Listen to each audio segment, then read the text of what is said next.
James is saying, and this is his words, the term wingmakers is encoded. Wings is derived from the term wind or blow. It is the active force of setting new states into motion. Makers is the plurality of co-creators, that being the collective essence of humanity. Thus, wingmakers means that from the collective essence of humanity, new states of consciousness come into being. This is the meaning of the term wingmakers, and it confers to humanity a new identity. So that's exactly what he says. Wow. I had no idea.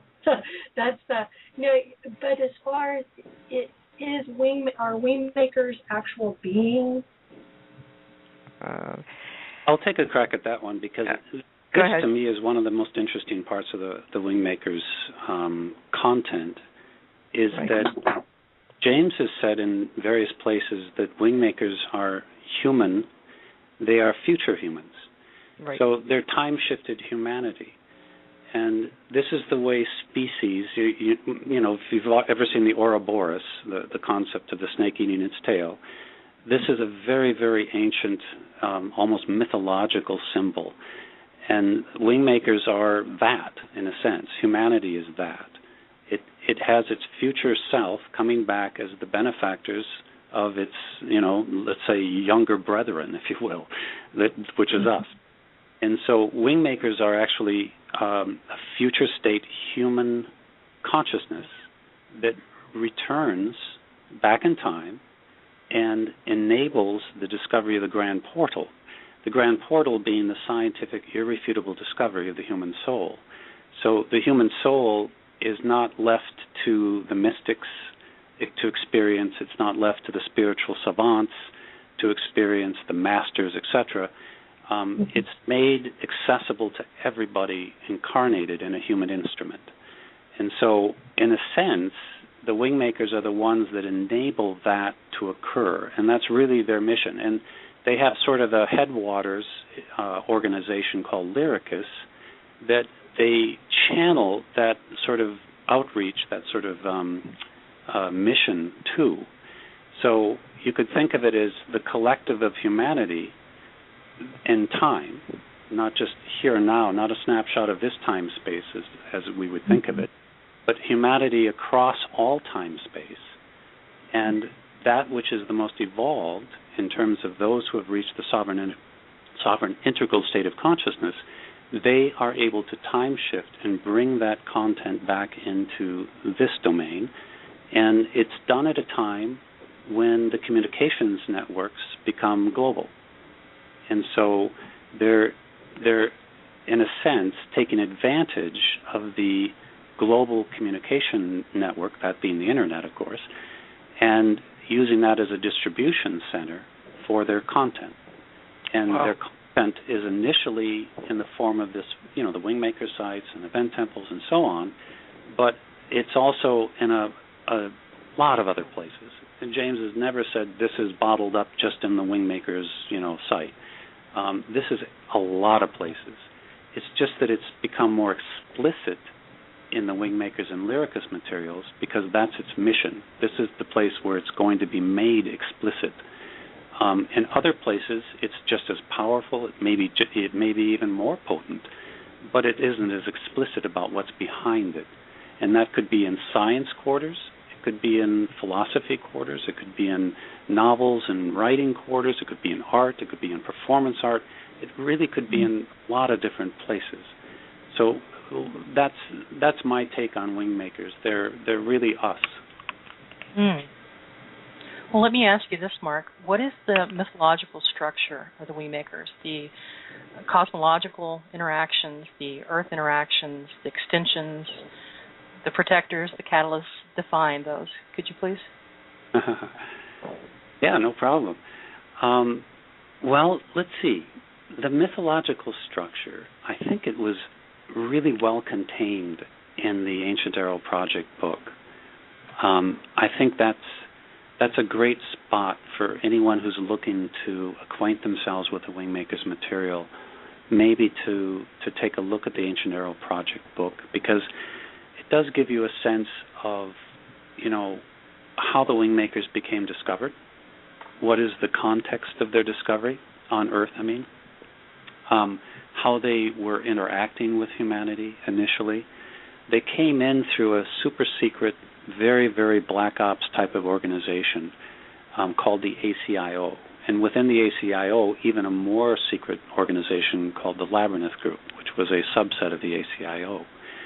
So you could say that the Wingmakers left some technological tidbits that were discovered by the ACIO, and that was done that way because the ACIO had the technology to decode these materials that had been left behind. And so that sort of began the mythological site, wingmakers.com, because the materials that were discovered, that being the Ancient Arrow Project materials, like the paintings, the poetry, the philosophy, and so forth, those were all the components that were presented on the website. So that was the way that the Wingmakers came in as an interaction to Earth, as a way of sort of making them, like introducing themselves, shaking hands with humanity, if you will. So, and I think that the art and the music and the different multidimensional aspects of their content is a way for them to say, look, not everyone's the same. Not everyone wants to read philosophy. But you can get activated. You can become interested, let's say, in what James refers to as the long path being the path of self-responsibility, of practicing the heart virtues in your day-to-day life, that you can get attracted and interested and activated to follow into that path through music, through poetry, through philosophy, through reading novels, through a lot of different ways. And so the Wingmakers' interaction was multidimensional. It wasn't, or multimedia. It was not just a one, like text. Most of these spiritual writings that have been on the planet, they're very thick books in most instances, sometimes not so much, but, like Cahill Braun, very short book. And so, but it's invariably it's writing and sometimes illustrations. So I think that interaction was to catalyze a lot of different people and provide a lot of different ways for people to resonate and activate so that they could begin to see, maybe this is for me. Maybe this long path, this path of practicing the heart virtues is really the place for me. And if it is, then, you'll resonate with the materials and you might go deeper into them. I've had people who've emailed me and said, I didn't really care for the philosophy. It kind of didn't, it just didn't make sense to me. But the poetry, I wept. I just wept when I read it, and it just changed me. And conversely, I've had people say just the flip. So it has been an interesting thing to see how very different people are in terms of what resonates and what maybe doesn't. Indeed. Well, let's go a little bit deeper. Let's discuss the Ancient Arrow site itself. What is it? Where is this located? What did it consist of? Well, the Ancient Arrow site, I need to be clear about this because I think even to this day there are still people who think it is a physical site, and I don't think that's the case. I could be wrong, but I don't think it's the case. It's a novel, and the Ancient Arrow Project has always been positioned as a novel. No one has said, James included, this is a factual, sort of expose, if you will. So in the context of a novel, a fictional setting, the Ancient Arrow Project is one of 7 sites located, one on each continent on Earth. This particular one, the Ancient Arrow site, is located in New Mexico. It's in the area of the Anasazi site, the Anasazi Indians, which are kind of mythological in themselves. They sort of mysteriously disappeared, but yet had created a very advanced civilization. And my understanding, Chaco Canyon, I've never been there myself, but I've seen pictures of it. To me, it looks a little desolate, but it is a very interesting kind of, carved rocks and sandstone and that type of thing. And a lot of those geographical markers are located in the paintings that James has. So there are elements of those sort of the red rocks and things of that nature in the artwork itself. And the ancient Pharaoh site consists of these chambers hollowed out inside a canyon, deep inside a canyon, that they had to find by an artifact that was discovered. And this artifact, in effect, was a homing device that led them, this team of the ACIO, that led them to this discovery. And the 24 chambers, only 23 were initially found, but the 24 chambers consisted of artwork in each one, a music component, poetry, philosophy, and so each chamber had sort of its own unique style and personality, if you will, that it was trying to convey.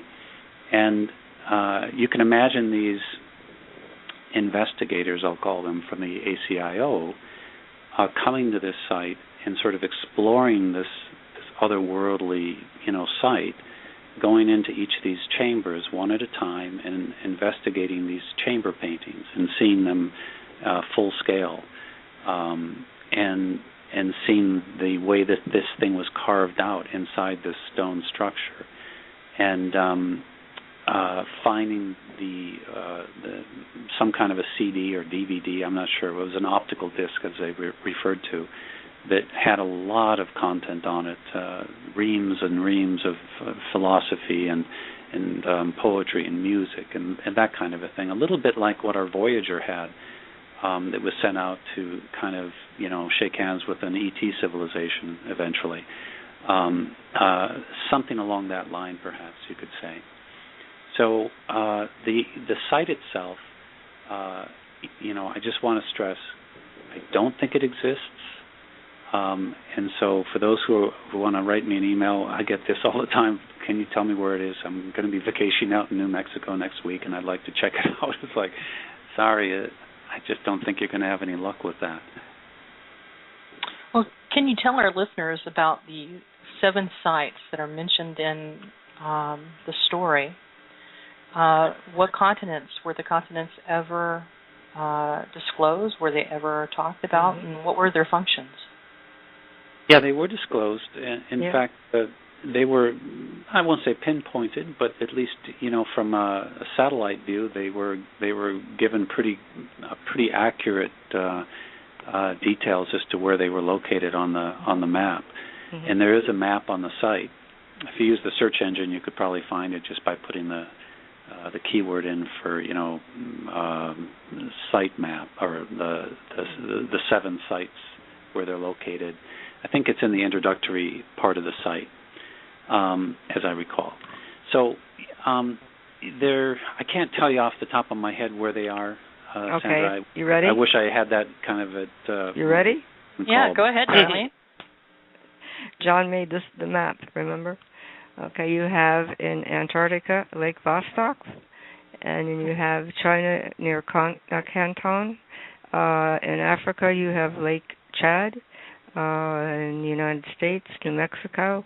In South America, you have Peru. Let's see, who am I missing? The Scandinavian countries, I think Norway. And in Australia, the Red Mountain, that's in the middle of the continent. I think that's 7. Wow, I guess that would explain that Vostok anomaly, huh? It would. Yes, it does. We all have that image in our mind, I'm sure. It's fascinating. Myth. Wow. Okay, so let's go forward here. At what point does Jameson Neruda, a.k.a. Dr. Anderson, come in? What is his function in the ACIO, Mark? What is his function in the secret organization? Well, his father had think of it a little bit like, stumbling upon a downed UFO somewhere in the jungles of Brazil, and reaching out to the Brazilian military and saying, "Hey, I found this thing, and I have no idea what it is, but it sure isn't earthly. And the United States, according to James, has a relationship with almost all countries on this planet, with a few exceptions. That if they find any kind of recovered UFO technology, that they are notified. And there's reasons for that: money, services, military hardware, etc., that come into play. And I won't go into the details of that because it's a big distraction, I think. And so the Brazilian government came to the ACIO through various channels, and the ACIO went down and got this craft. And so it's sort of like the Brazilian Roswell. And this craft was brought back, and Jameson's father negotiated, as part of this transition, if you will, that he and his son get a passport to the U.S. and become citizens. And Jameson Neruda was known as someone who just had an incredible gift with languages. I don't know how many he spoke when he was a kid, but I mean, he was just one of those kids that just really understands and takes to languages. And so the ACIO recognized him pretty early on as being very gifted. And he, at an early age, became somewhat of an indoctrinated student, or intern, if you will, within the ACIO structure. And later on, when some of the accelerated learning technologies came into place, which is sort of reserved for the Labyrinth Group members, this is a technology that enables those members of the Labyrinth Group to have, ultra-high IQs on demand, basically. So Jameson was provided access to this technology and became part of the Labyrinth Group and had a very high security clearance. And his function within that organization was to provide decoding capabilities and encoding capabilities, but primarily to take the languages that were coming off of crafts or recovered technologies and helping to decode those languages and make them, sensible to the ACIO, so that they could, get to the inner workings of things and do the reverse engineering that they needed to do. So he was a key component to reverse engineering, which was what the ACIO was really all about. I see. There's some major black technology that's discussed in this story about the WINGMAKERs. Some of the technology is discussed as BST, blank slate technology, LERM, light encoded reality matrix. They even talk about a technology transfer program that they call TTP. Right. And there's an individual that's brought up, and he's only known by the name of 15. What is known about this figure, about his personality and his role in this organization called the Labyrinth Group? 15, he's a really interesting character, and he's one of those villains, in a sense, that you kind of come to love in a way, or at least understand. At least I did. He's very, very brilliant man, very controlling in a lot of ways, very hyper-focused on BST, or blank slate technology, and that's a time travel technology. And the purpose of that technology is to, be able to solve problems, basically, that are intractable through any other means, and having the ability to go back into time and to surgically change a very, very key sort of event string so that issue doesn't happen, and or that particular problem doesn't occur. Or in this case, an invading species cannot find Earth. So all of those kinds of things were really motivating to 15. And 15 was the alpha, person of the ACIO and the Labyrinth Group. So he had a clear sense of, like, the CEO of both organizations. He had a lot of power, but his power was contained within the ACIO because nobody really knew about the Labyrinth Group outside, in the DOD or any of the military or any of the government functions. No one knew about the Labyrinth Group. That was always kept under wraps. So that was the wheel inside the wheel, if you will. So 15, there's not, there wasn't a lot of information given about his background other than,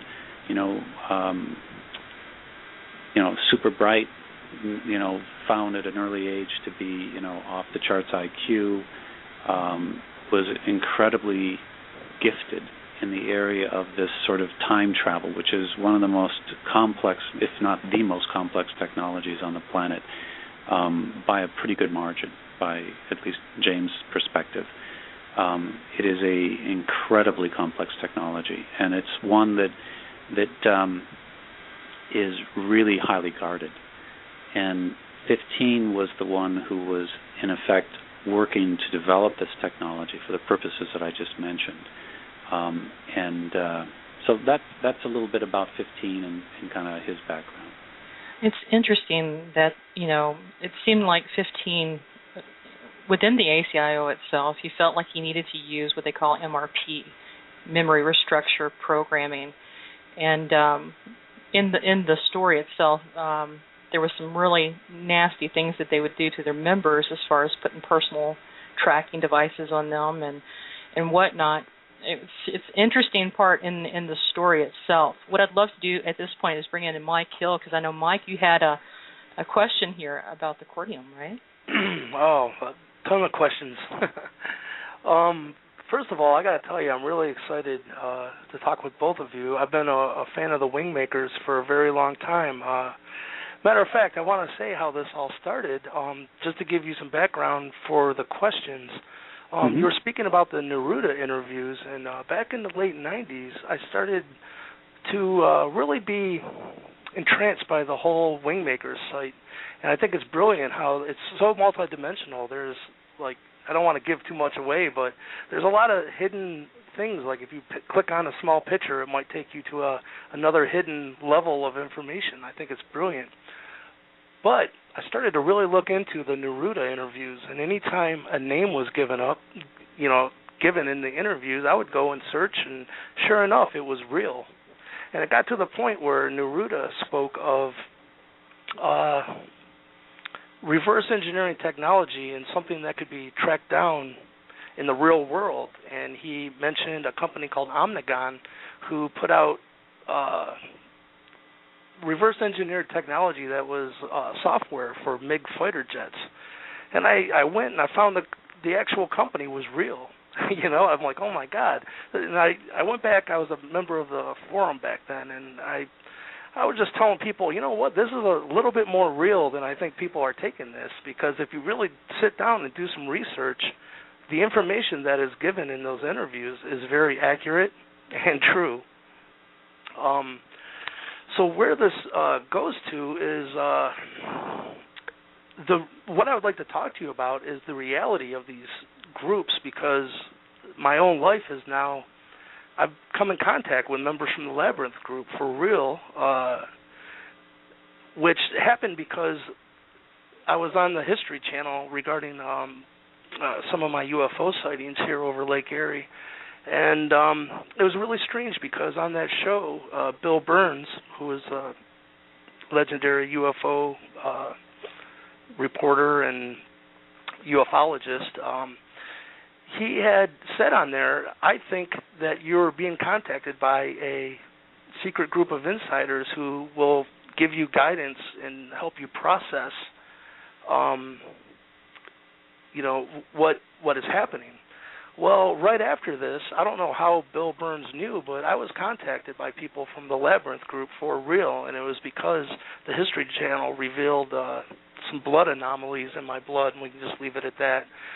But I guess first of all, so I want to say this is a lot more personal to me than a lot of things, and I think it's fascinating that this information is out there for people to disseminate, and maybe it's good that they can look at it as a mythology, but it's a little bit more real than I think people give it credit for.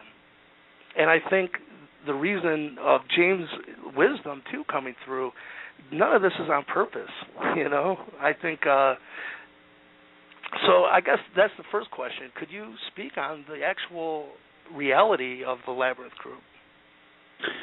Yeah, it's interesting to hear you give some background on yourself, Mike. Thanks for that. Yeah. I'll do my best. Listening. Yeah, I'll do my best. I don't pretend to be an expert by any means about the Labyrinth group. I think the essence of your question, if I understood it correctly, is in effect how much of this is real and how much of this is mythological, sort of icing on the cake. And James has said pretty early on that he used I'll call it a technology, a sort of an inner technology he calls sensory bilocation. And it's different than remote viewing. So I don't know exactly the details of how it's different, but somewhere I think it's written about, and it might be in the Q&A section. That's right. On the Wingmakers site, if anyone's interested in looking there. Oh, right on. Yeah, but the sensory bilocation technology is a way that he used to form the basis of the book, The Ancient Herald Project. So I think to your point, yes, there are elements of this story and the Neruda interviews. A lot of that has actually proven out, and those were released in 1998 or whatever it was. Yeah. And so I think it's fair to say that there is some percentage, and how much I don't know, but some percentage of that story is based on reality, and some isn't. Some of it is a mythological creation or a fictional creation.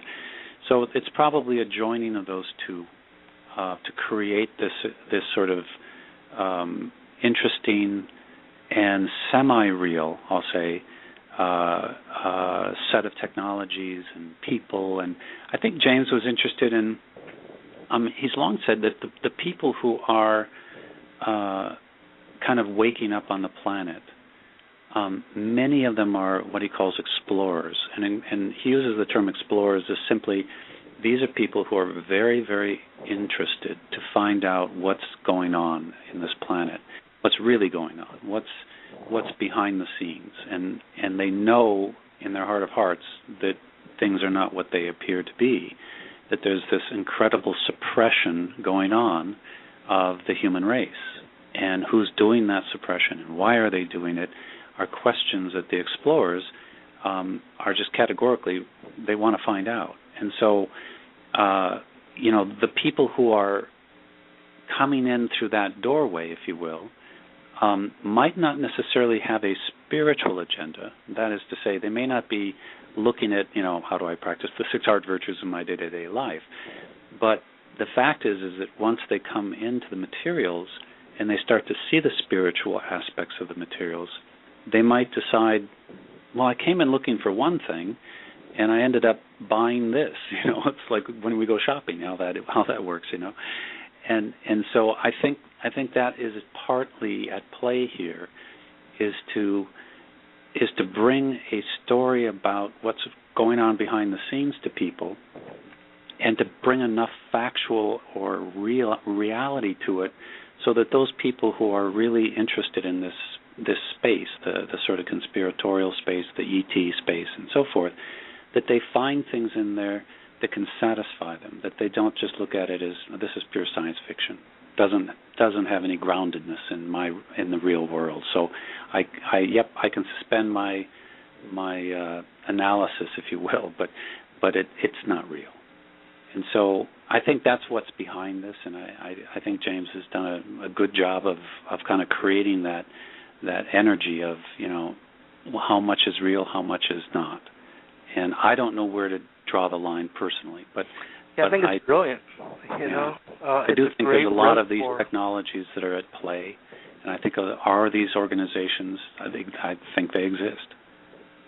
Well, let's get back to the chamber, because we have so many questions. I mean, we literally have tons and tons and tons of questions here, and we're still in the chamber, and we want to get to the music, which is a part of this. We want to get into the DNA. There's so much here that's so rich, And what I'd love to do, Mike, write those questions down that you have so that towards the end we can get into more questions that you guys have, okay? Oh, so that about wrapped it up, actually. Okay. Okay. All right. Okay, as we go forward in the story, there was technology that was found in artifact in Chamber 4, but it said in the story that it was impregnable by the ACO technology, that they were unable to uncover the true purpose even to this day of that artifact. Now, the team in the story, they make their way up to the Chamber 23, where they find this optical disc, Mark, that you were talking about. Mm-hmm. It was encoded, and on this optical disc, there was the collection of paintings and just all this different types of material in there. Let's talk about the materials on this optical disc. What all was in this optical disc that was found in the story? Yeah, I think it was primarily an introduction to the Wingmakers. And so here's our philosophy. Here's music. Here's art. Here's the various things that you see on the site. Here's our calling card, if you will. Here's who we are. Here's what we believe. That kind of a thing. And it also included star charts. It included ways to understand their language, because there was a significant, decoding requirement that Neruda and the computer systems that they work on or work with were required to decode. But the basic thing that was on that was the introduction, and it wasn't all things. I don't think. I think it was probably a bit of a superficial rendering of what the Wingmakers are, why we're here, why this chamber why this Ancient Herald project was created. Are there others? Here they are. What is the master plan for these 7 sites? What's behind this? And what's to be what's to be gained by activating these sites? And I don't think it's how shall I say, an oversight or an accident that there's 24 chambers instead of 23, because the human species has the 23 chromosomes, and so they did find this 24th chamber after they found the 23 chambers, and it went straight down from the 23rd chamber through I think it was a 50-meter sort of tunnel. And then they discovered that there were actually 24 chambers, and this chamber was particularly large, had hieroglyphics in it that the others didn't have, had another artifact in it that was unique, and so on. So it has this sense of the human species is going to evolve into 24 chromosomes. And there's a sort of an evolutionary jump that's ahead of you. And so I think this optical disc really sort of told that story as well, once it was decoded. I see. Now, Mark, what I wanted to ask you is this. This is something that I and Karen Patrick have noticed in Chamber Painting 23 in relation to all the other paintings that are in the series. There are actually 2 paintings that are inside that painting itself that isn't in any of the collection whatsoever, which we thought was quite interesting. And let me ask you this. It seems to be, is the disc somehow to be used with that chamber painting per se? Would you? Yeah, I don't know. I mean, there wasn't any reference to that in the story, to my recollection at least. I don't think there was any reference that the disc and Chamber 23 art were connected in some solid way. So I'm not sure how to answer you on that one. I'll have to say I just don't know. And then you brought up, was it Chamber 24? And there's a mention that there was a glyph wall that was supposed to be across from this chamber painting. Right. And when you look at the photograph of the what was supposed to be on the glyph wall, it looks like a language of light of some sort, maybe accessed by tones or frequency. I just thought that was very interesting. You know, you brought up the fact of genetics, and as you said that there was a lot learned by this, and you went into a little bit more about that. And let me ask you this: Do you think that James was saying that a new humanity would emerge? Yeah, I think he said that, and I think the Wingmakers, again, going back to sort of the future humanity, that this is a human creation. How shall I say it? Humanity has come back to its roots and is helping its younger brother, if you will, or sister, and so there are evolutionary jumps that the human species goes through, and they're jumps. They're not evolution in the sense that it's 100,000 years and they evolve.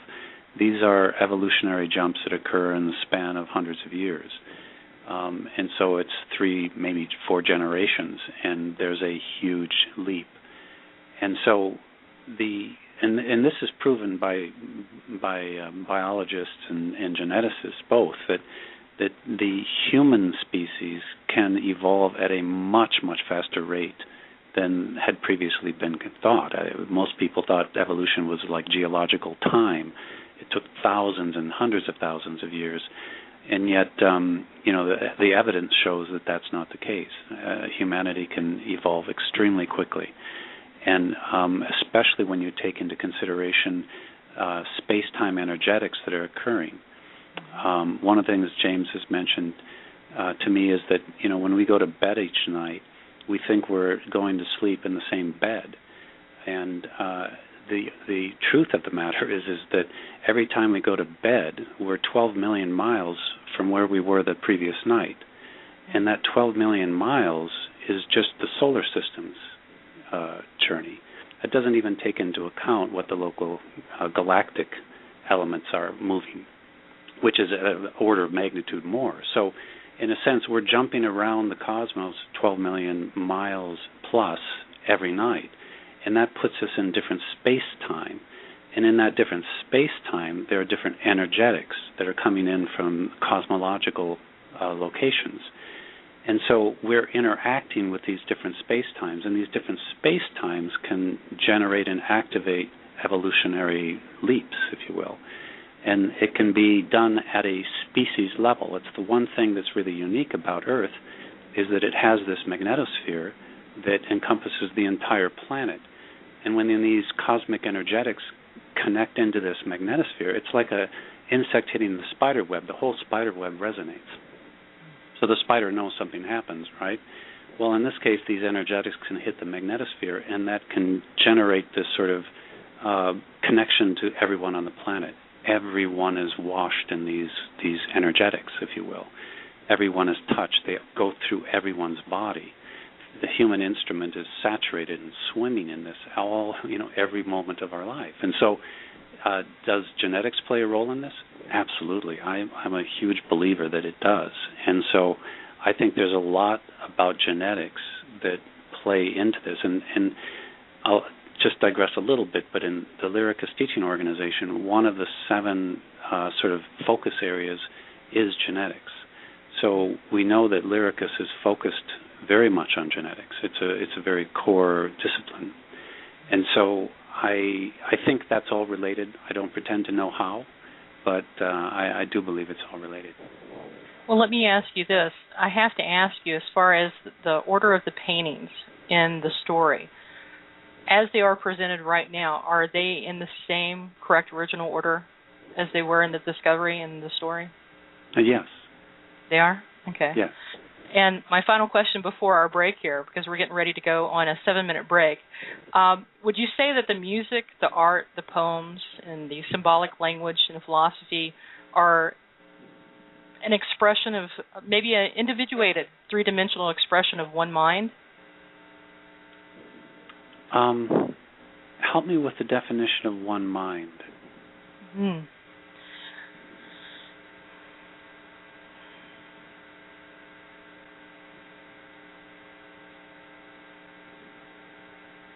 I would say one consciousness. I would say, James has used the term, I don't know if we have time to get into tributary zones, but tributary zones are, you can kind of think of them as spiritual libraries that are,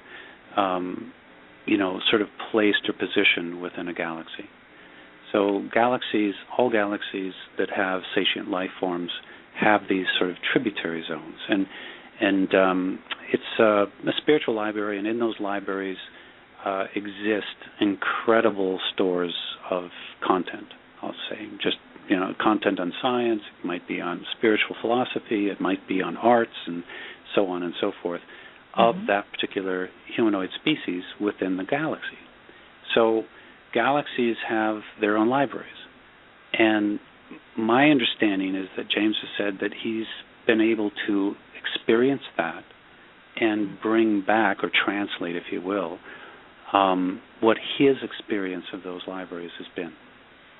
So what this is, the Ancient Arrow Project content, is sort of that expression, and it's his interpretation, and he's the first one to say it may not be perfect, and all of that, but this is what he experienced, this is what he saw, these are his best translations of it. So I don't know if that qualifies as quote-unquote one mind. Maybe it does, but that's how I look at it. Thank you so much, Mark. What we're going to do right now is go ahead and we're going to take our first break, and this will allow our guests to grab a beverage. And when we come back, we're going to speak with Mark Hempel and Darlene about the music of the Wingmakers. Coming right back, you're listening to Earth Wisdom Radio and Other World Radio on OWRN, the Other World Radio Network. Tonight's special selection of music and inspiration is being brought to you by James and the Wingmakers. The beautiful and acclaimed music and chamber paintings of the Wingmakers is available at www.wingmakers.com. There are 24 chambers that comprise the Ancient Arrow site, and to date 12 chambers have been released from the Hakomi site. Within each of these chambers are remarkable music compositions, philosophical papers, poetry, glyphs, mathematics, cosmology, and chamber paintings. At the official Wingmakers website, you'll find 39 of the chamber music selections divided into 9 music CDs and 15 feature chamber paintings. To find out more, go to www.wingmakers.com.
not the mind. While mind ponders the deepest mysteries of Earth and furthest reaches of space, it never truly leaves its habits of perception.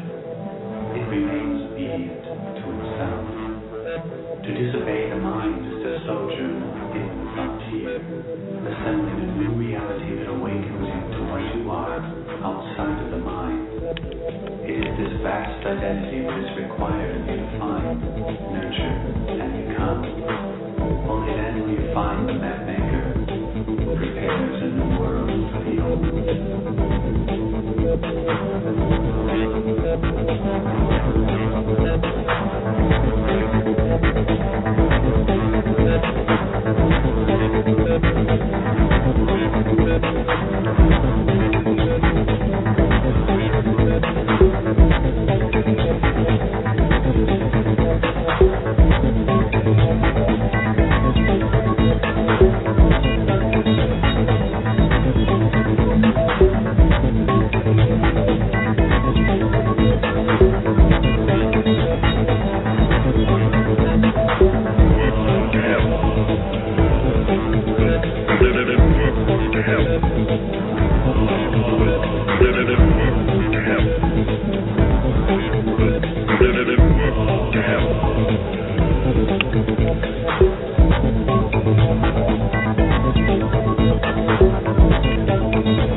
And we are back live on Other World Radio and Earth Wisdom Radio. This is Sandra Sabatini along with Karen C. Patrick, Michael Lee Hill, and Antara Davis. Tonight we have our special guests, Mark Hempel and Darlene Berges. And before we left, we were getting into the music of the Wingmakers. You know, the music of the Wingmakers is absolutely amazing. The Wingmaker story, the music. You know, in the Wingmaker story itself, it says that the music was found. I believe it was in the optical disc. Is that correct, Mark? It was broken down. Is that correct? That's correct. I'll answer it if he's not. Okay. All right. Well, you know, as a producer, Darlene, and composer of music, you know, I've taken a unique appreciation to the music of the Wingmakers. And you notice, like, a certain interlaced frequency, nuances about the music itself. You know, it's very unique. I've had very unique experiences with it. And almost like the music itself has encoded messages in it. You know, a certain frequency modulations. And it kind of interacts with certain brain centers within the human instrument. It also has a sense of almost a physiological effect on the body, on a cellular level. What could you or Mark say or tell our listeners about the music itself of the Wingmakers? I was Mark's up there. I will say that if you pay attention to the Chamber 10 painting, for instance, I mean not the painting, but the music, it has to do with the vitamin B and the 10th chromosome that does relate to the production of B vitamins in our system. And he wants you to listen to that particular piece of music with headsets so that you hear it in an interesting way, that you can hear it from both sides of the brain at the same time instead of separately, because each ear will hear something differently, which is very interesting. And when you listen to music, so that's the one that's very interesting in the Ancient Arrow Project music.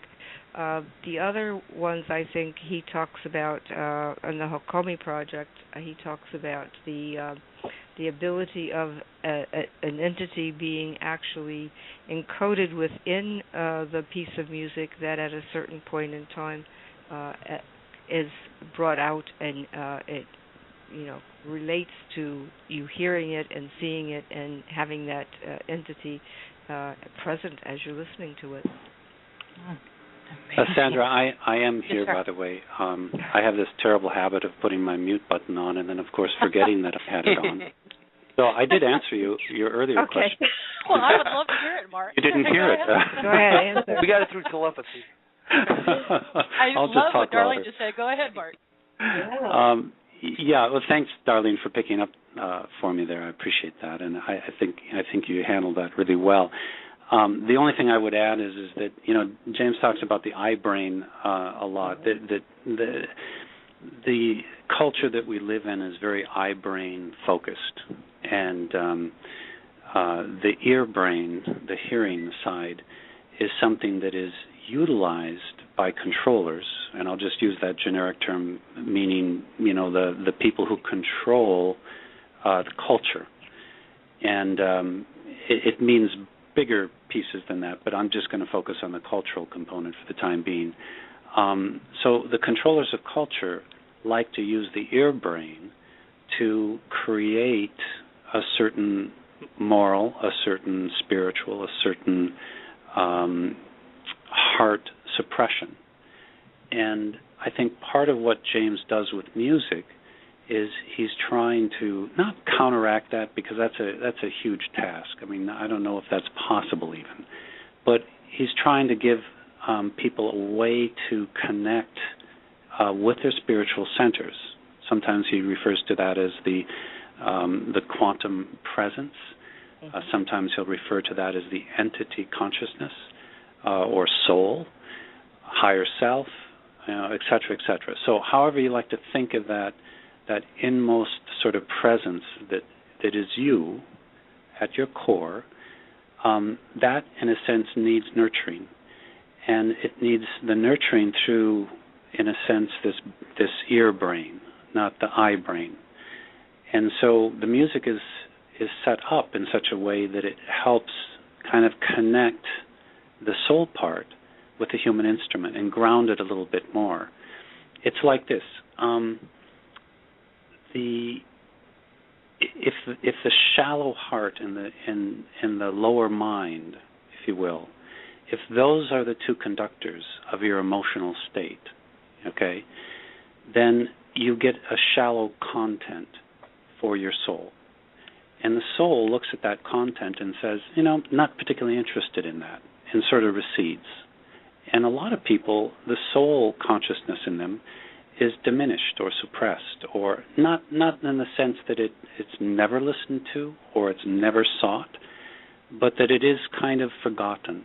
And the distractions of the outside world and the culture creators and so forth, they're very good at distraction. So I think the ear brain, the music, is a little bit like this umbilical cord to soul. And it can kind of feel a sense of nurturing that it's not getting a lot of in this time and space. Now, we have that, if you go back into the classic music libraries, we have that, in the 17th century, 18th century, and so forth, but that was for that space-time. And so what's presently available in today's space-time, if you will, I think there's not a lot to choose from. And so I think it's incumbent on artisans and creators to kind of look at that, I think, and find the ways to produce music and art and things of that nature that inspire and activate those spiritual centers within us. And there are a lot of people doing that, I know.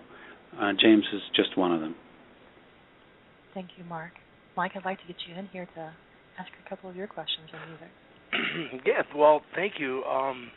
The music is just mind-blowing. I'm a musician myself. I produced a couple instrumental guitar CDs, and I own every single WINGMAKERS CD, and it's just the level of musicianship. You know what?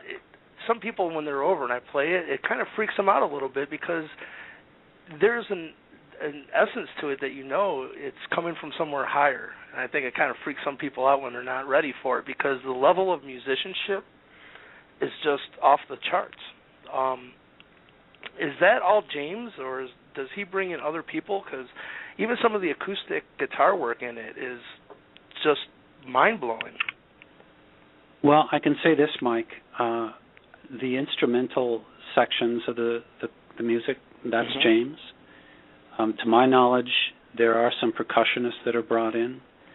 I don't know their names. I don't know who they are. I know he brings in vocalists. That's for sure. Yeah. Vima Lamira is a vocalist that has been, I think, on your show. And Vima is a integral part of the sort of the vocal aspects. But I also know that James has, he has Native American singers or chants, brought in. And I don't know the degree. I'm in there. I do some of the voice stuff in there. So he does invite other people to be part of it. But I think the instrumentation is his. Let me ask you, Mark, because the production on it is just fabulous. Like, I've not ran across many CDs that are produced as well as they are. When you go in to do your voiceovers, what kind of a studio is it? Well, for my voice, I have a pretty basic stripped down. I do call it a studio, but if you saw it, I think you'd laugh. It's a Mac Pro with a couple mics hooked into I can't even think of the name of the little the mix down box, but it's not too fancy, let's just say, but it's good enough for me. And the beauty of technology is you can get pretty good quality voice recordings with not a lot of money, and certainly in my case, not a lot of expertise. But James is kind of fond of my voice for whatever reason, and so I help him out and do some of the poetry and that kind of stuff that's in it. But I never sing. That's Vima's area, and there are a couple other vocalists that get involved as well. But yeah, it's the instrumental aspect is in the production is all James. Wow. You know what? I got a really bizarre question to ask you, and it's because I've become just a student of Pythagoras, and how the true Pythagorean scale. As you were saying in the past, like in the time of Beethoven and stuff, those orchestras had 3 different tunings. That they were in a different tuning when they played for the elite over the commoners, which is interesting in itself. But when you go into today's standard, which is A equaling 440, when you look into like Dr. Emoto's work of how frequency affects physical matter, it's actually a very defocused result from 440, but when you back it off to 432, it becomes into perfect snowflake focus, and everything then lines up into the Fibonacci sequence as well. And I was just wondering if you might know if the Wingmakers is in that A equals 432 frequency. I know that's a crazy question, but yeah, it's probably a very good question. I just don't know how to answer it, and so I'm going to have to say I just don't know. Right on. Well, sometime ask James that. Okay. If you'd be so kind. I will say, and I don't know if this relates, but I will say this, that I've gotten, like music people, people who are musicians themselves or people who teach music. I've gotten emails from people, and they have said that the tuning does seem to be different. They can't quite put their finger on it. They just say, this isn't the standard tuning, is it? And, I don't know if it is or isn't. That would make a lot of sense, Mark. Yeah, but it could be what you're saying, and I'm making a note of that, and I'll just see what James says to it. Yeah, I would be interested to know.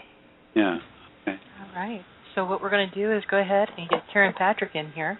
Karen, and then we're going to flash forward to asking him some questions about who's James. Go ahead, Karen.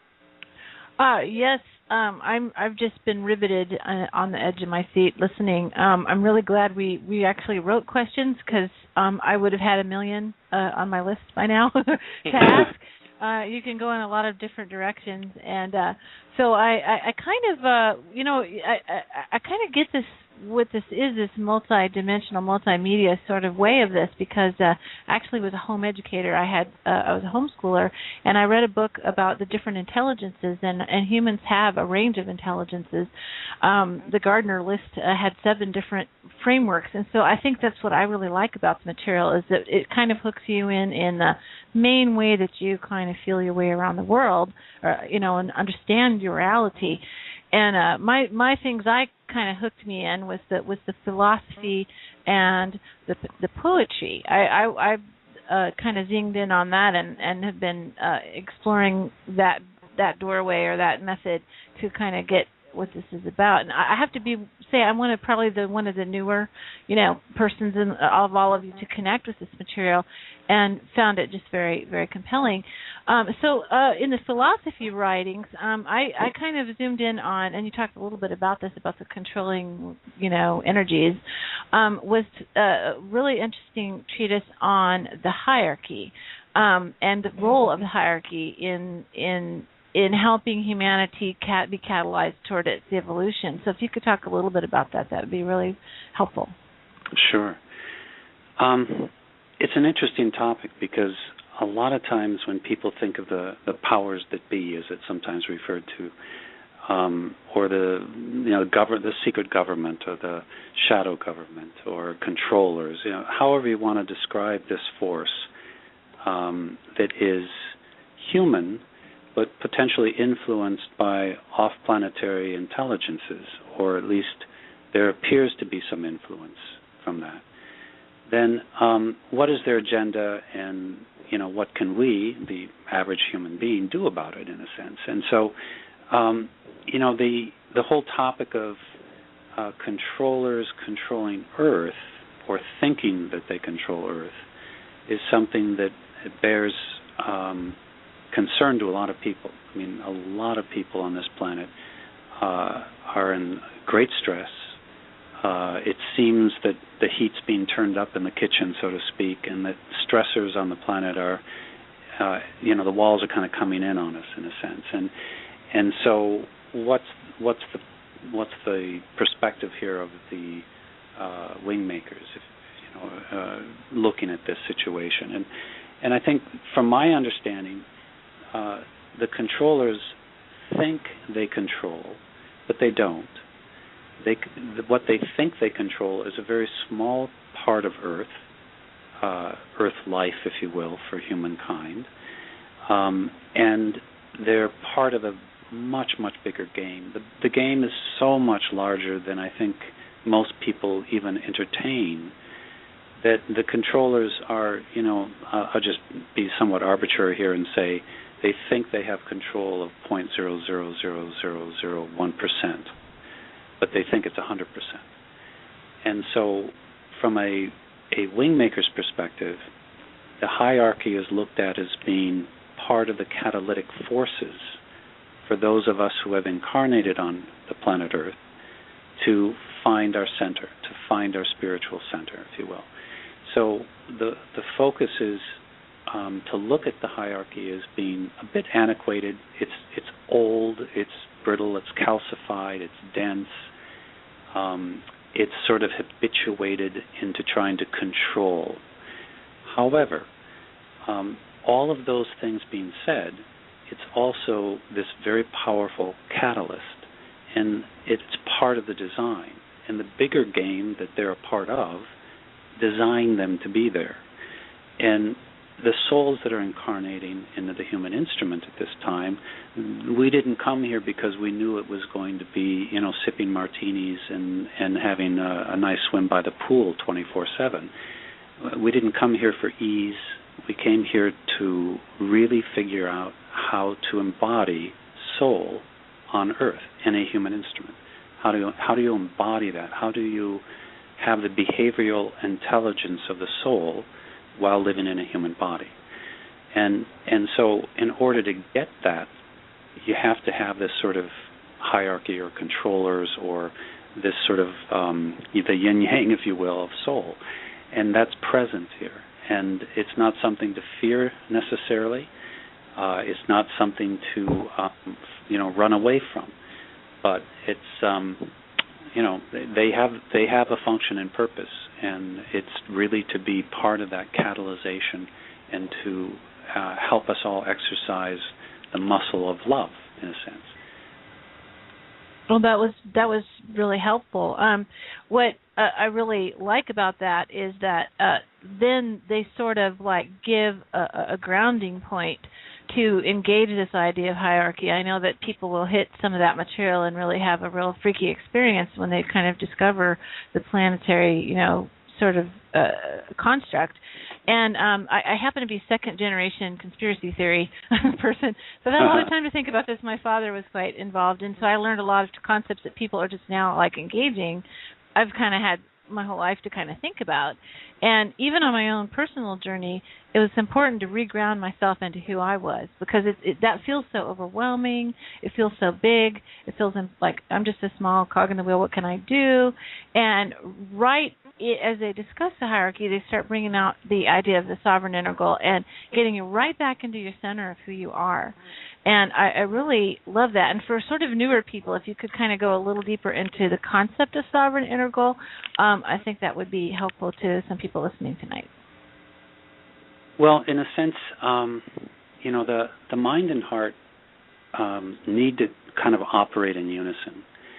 And some religions or spiritual paths focus on the mind as the sort of the focal point of consciousness. And there's some that focus a bit more on the heart. I think Wingmakers kind of looks at it as a blend of the two. And the heart and mind are the two sort of primary entities within the human instrument that are orchestrating the emotional content of an individual. And they orchestrate it. James has said you can kind of look at it as the mind, the higher mind is the right hand, let's say, or right arm, and the deeper heart is the left arm, and they conduct together. And if they conduct together in coherence, then the emotional music, if you will, of that individual is coherent, and it goes out with an added potency. This potency of the emotions is what attracts the sovereign integral. In a sense, the heart and mind incubate the sovereign integral within the individual. So they're nurturing this consciousness. But it's only because of behaviors. It's not because I think great thoughts or I can recite wonderful, sutras or poetry or, it isn't about that. It's not the parroting of spirituality. It's the doing, the behavior, if you will, of rolling up the sleeves and saying, you know what? I need to forgive this person who wronged me unconditionally. I don't need them to apologize. I don't need them to do anything and beg forgiveness. I'm just going to do it. So you become an active force of these behavioral situations, these emotions, and you conduct it with your deeper heart and higher mind in unison. And so that's what attracts the sovereign integral consciousness. Now, to define what that is, I am not able to do that. And even James has said it's a very difficult thing to define the sovereign integral with words. You can try, you can give some sense of it, but it is an experiential state that doesn't translate very well into our language or any language. So the best you can come to, I think, is to say it is a state of consciousness that has to do with your core immortal state, that sort of God spark that is, your native intelligence, your native consciousness, and it's always been you. It's always been with you, and it learns from your human instrument incarnation. So as you incarnate, it's there learning about separation and how to navigate back to itself. And it's learning how to bring that energetic of the sovereign integral into this planet or into this density, if you will, and express these ultra-fine frequencies of the heart and mind. So I don't know if I did a very good job of explaining the sovereign integral. I know James has written about it. There is a definition in the glossary section. Darlene, do you want to?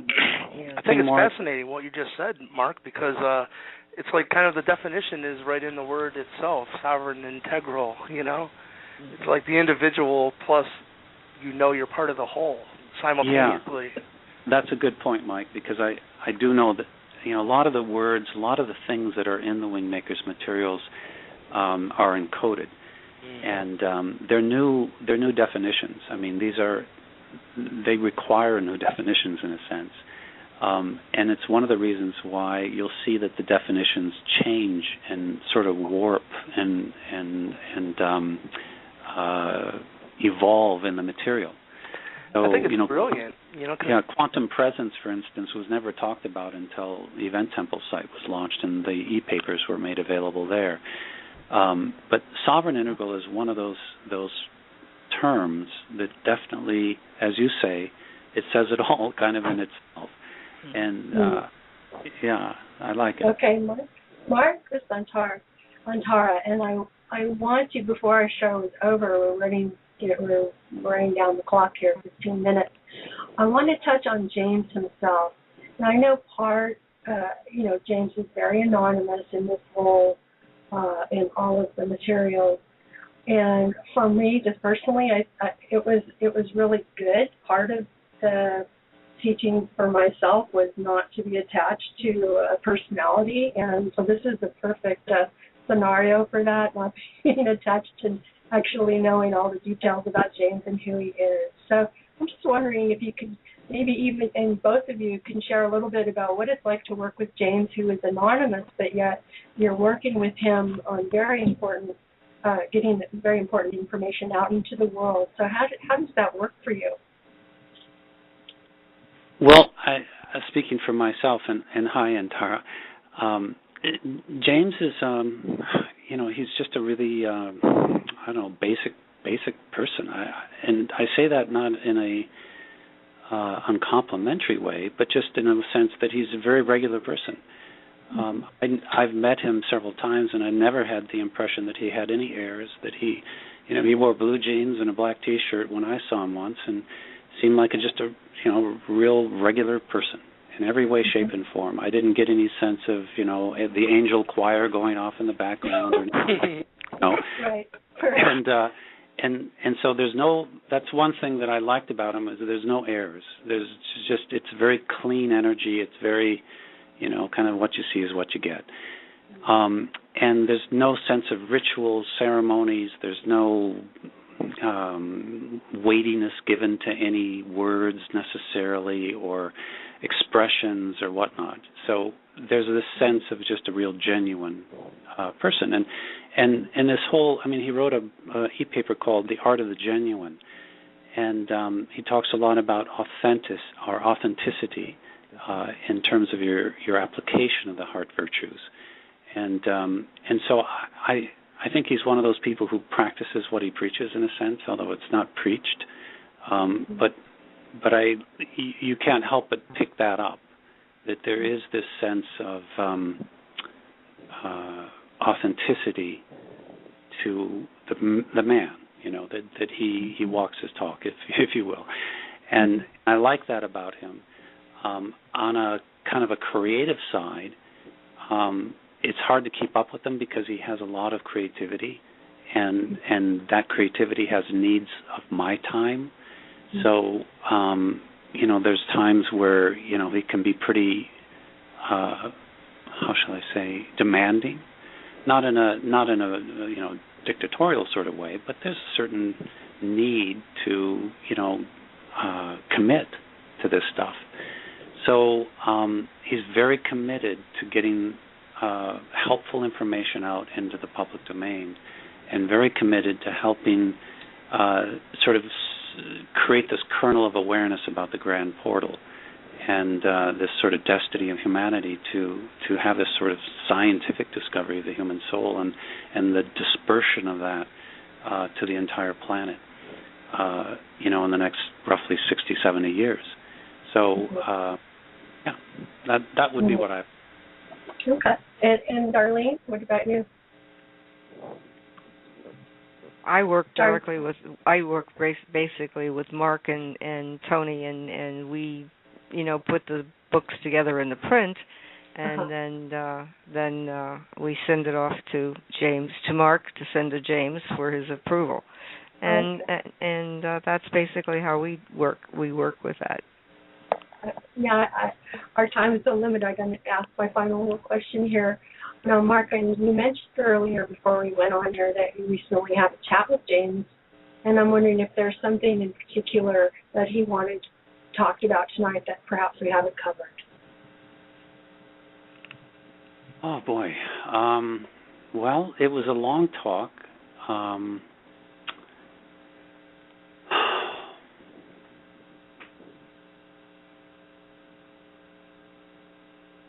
think one thing that kind of stood out for me, at least, was that there's a sensitivity that this is not easy.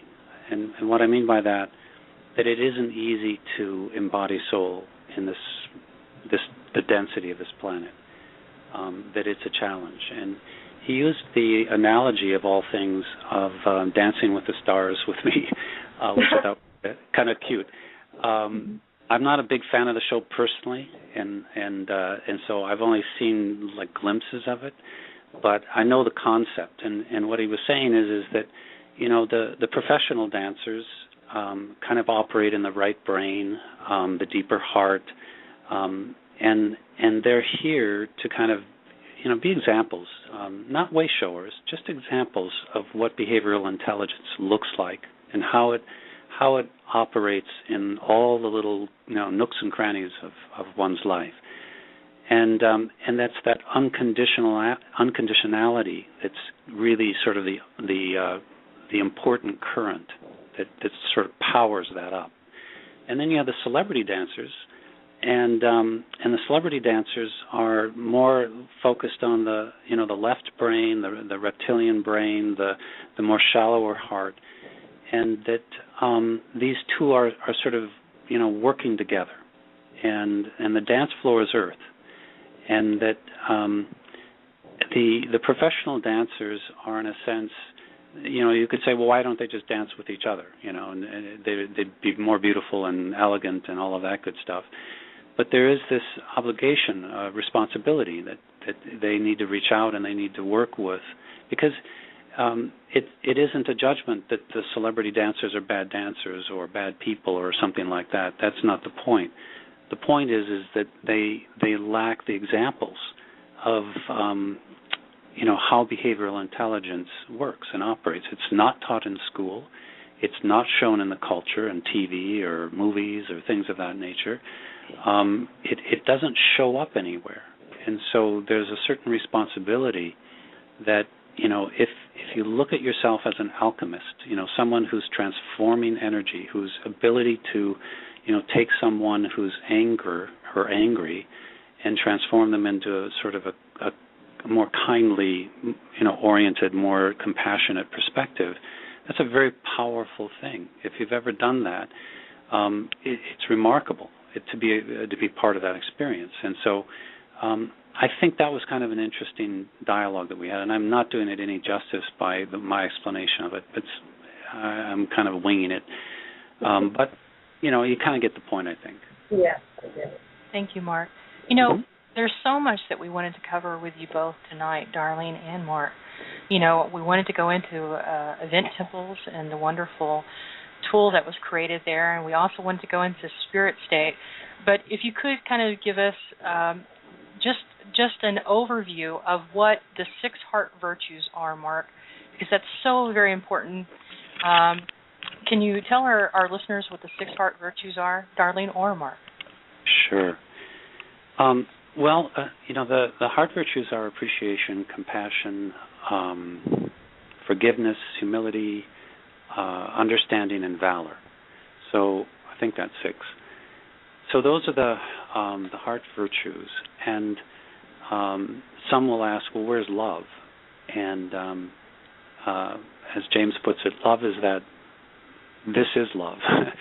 These 6 are love. Just like white light is the rainbow, the rainbow or spectrum of colors, love is like the white light, and it sort of shows up embodied in these 6 behaviors.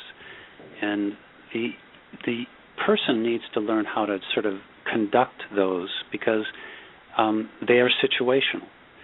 And so there's a certain situational awareness that a practitioner of the 6 heart virtues needs to have as to, what's the appropriate heart virtue to apply in this given situation that is presently in my now, that I'm confronting now. Or how can I make a decision using the wind behind me of one of these virtues versus fear?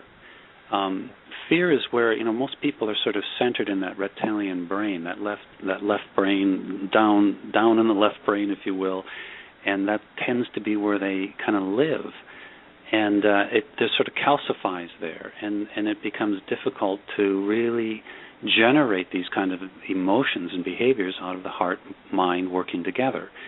And so these emotions, these 6 heart virtues, are ways that if you practice them, even innocently with a pet or innocently with a plant or innocently with your spouse or whatnot, you start to get decent with it. You begin to learn how to orchestrate them and conduct those and learn to put them into equations. Like I'm going to do a little appreciation and then bring some humility into this. I need to bring vulnerability in because, you can't look like you know it all because you don't. And so, and so being able to orchestrate these heart virtues is love. And that's kind of the new definition of love in a way. It's not the mushy, sentimental love. It's really the ability to orchestrate these virtues and express them in a meaningful way to people in your local universe. And if you're doing this in your local universe, one of the things that's interesting about this is that these are energetic frequencies that you're generating. You're like an antenna that's broadcasting these energetic frequencies, and these are the most potent energetic frequencies on the planet. Appreciation, compassion, forgiveness, humility, understanding, valor. These are the things that kind of really give potency to helping people shift and helping people activate. And when you're doing these things in your life, these energies are being circulated. They're being broadcast. And so you're really having an effect. And James has said this is where people's missions are. This is what people came here to do. If they think it's something else, they might be mistaken, because we're here to learn this behavioral intelligence and apply it and practice it and become masterful practitioners over time. And that's all you need to know. He said in this interview I had with him, it doesn't matter if you believe in God. You can be an atheist and do this, and you can have much more potency in affecting the shift than someone who's a really zealot believer in God and spirit and all those things, but doesn't practice these things. This is where the potency is. So that's my 2 cents on the 6 heart virtues. Thank you, Mark. Thank you. I'd love to go ahead and transition over to talking about the new books that are coming out, the collective works of the Wingmakers. I know that that's getting ready to be released. We got only 2 minutes left on the clock, and I'm trying to get this all in here, and we really needed to do a part 2. And you have the Weather Composer coming out, Darlene. How can people get more information? Is there like an email list that someone can sign up for to get a notification on the release? They can go to planetworkpress.com, and announcements will be on that website. And if they wish to have an email sent when Mark sends out the email to Wingmakers people, they can go to wingmakers.com, and there's a place where they can register for future information, which will be, Mark will be sending out a notice about that when it's time. Yeah. Everyone take action and do that right now. Go over to wingmakers.com. Go over to planetworkpress.com. They're also on Facebook as well. Right. Get connected with them. And stay tuned, because these books are going to be amazing. The collective work of the Wingmakers is coming out. The Weather Composer is coming out. You're not going to want to miss that book right there. And, let me just ask you real quick before we run out of time. Mark, are we going to be hearing from James? Well, I did an interview with him just Saturday, and I assume that there will be a release of that within the next 30 days, let's say. Oh, my goodness. Great Everyone news. get ready for that. Woo! We're ready. An interview with James. And we got only a couple of seconds left. To all of our listeners around the world tonight, this has been an amazing, amazing interview with Mark Hempel and Darlene Berges. Thank you both so much for coming on Earth Wisdom Radio and Otherworld Radio. This was an absolute treat, and we have to do it again. Yeah, well, thank you. It was a lot of fun, and sorry for my long-winded responses. I probably cut off about half of your questions, but no, it's fantastic. That's the way it goes. So thanks for your enjoyed it. Absolutely. Good night, everyone. Good night. Good night. Thanks. Bye-bye. Good night.